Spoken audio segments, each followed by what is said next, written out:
My name is Jonathan Weinberg. My undergrad major is nonprofit leadership and public service at the University of New Hampshire at Manchester. I am currently in the accelerated program for Carsey. I actually transferred to UNH only in the fall. I was previously taking a couple of years off of school. I ran for school board in Concord in 2020, in the height of the pandemic, which was interesting. With that, I had to leave school in Washington State, where I was previously a philosophy major.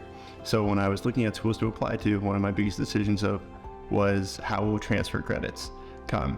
And it was very accessible, and a lot of the credits came very fluidly, and almost all were accepted. So that was one reason for the major. University of New Hampshire at Manchester also had a lot robust online program.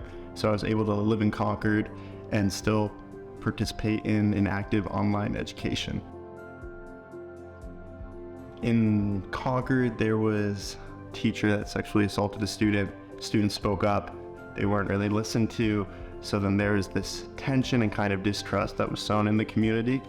So I wanted to elevate the voices of students. Also, the 2020 election was pretty big, and I wanted to get more young people involved, and what better way to do that than to see someone younger and try to rally people to go to the polls. One of the funniest things about it was when friends and peers and parents' friends said that they had very different political views and they never voted for someone with my political opinions, but because I decided to run and take initiative, they decided to vote for me anyways, which was really a very cool item.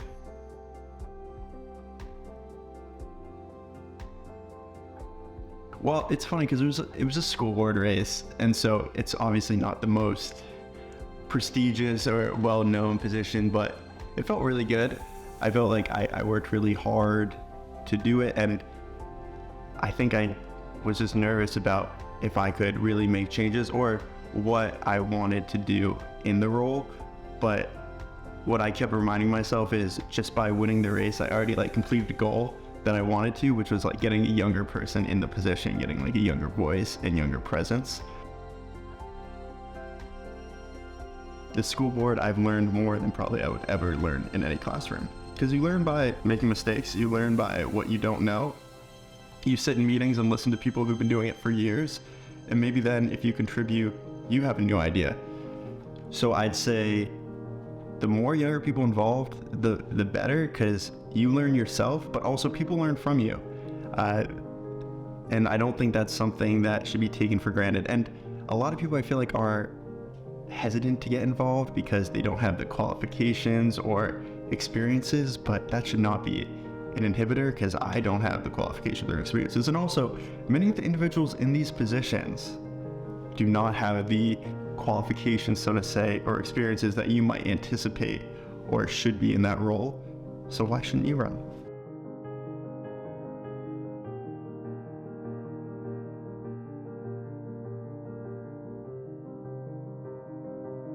So the Truman Scholarship is a graduate scholarship that provides about $30,000 to pursue a specific grad program. Usually some are in public policy or law, and it also provides very comprehensive networking opportunities.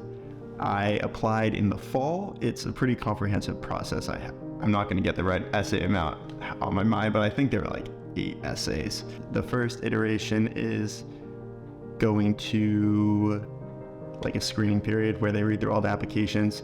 If you get past that period, then you become a finalist. And once you're a finalist, you go to a regional review panel where you go to a local area. For me, I went to Boston to interview, and you spend the whole day there from 9 a.m. to 5 p.m. sitting in a room with other finalists. It was a long day. I'm not sure why I was chosen. I think throughout the whole process, they discuss that every person that receives it thinks they know why they got it, but no one really knows ever why they got it. So what I kept doing the whole time was just trying to be myself. As you see, I came in on a watermelon shirt, and in the interview, I tried to hone in on that idea the whole time is, if I'm authentic in who I am, then no matter the outcome, I can at least be happy with how I did. What's really cool about the program is they also have a lot of leadership opportunities. End of May, they pay for us to go to Missouri for this leadership and networking retreat where we meet with other Truman recipients, some of the kind of facilitators of the program, and learn about what other grad programs and opportunities and scholarships are available. So I'm really excited for not only the monetary aspect, but the networking and like professional relationships that can develop from this as well. When I originally applied to UNH, they introduced me to like this accelerated master's program where after a semester you're able to apply if you have enough credits and instructor recommendations. It's not too bad to balance. I'm only in one grad program right now, fortunately, and a lot of my background and experiences are very they translate very well. I have a lot of experience working in policy, but I don't necessarily have the academic background or literature that goes with policy analysis and policy implementation and reviewing policy. So I would love to just receive that more, I guess, traditional academic framework. I want to do more with the education funding, policy analysis, and advocacy, like more than I do now. I would also, I think we mentioned like criminal justice reform. I want to do more on the criminal justice reform front. I am not sure in what exact role. I know Equal Justice Initiative, which is run by Brian Stephen, who wrote like Just Mercy and a lot of work on like death penalty repeals. That organization does a lot of very cool work representing people pro bono in incarceration settings. Taking risks. I think that's how I got where I am now. Is you never know where like a path or journey or choice might take you. So I think I'll continue to try and take risks. I think a master's degree will help.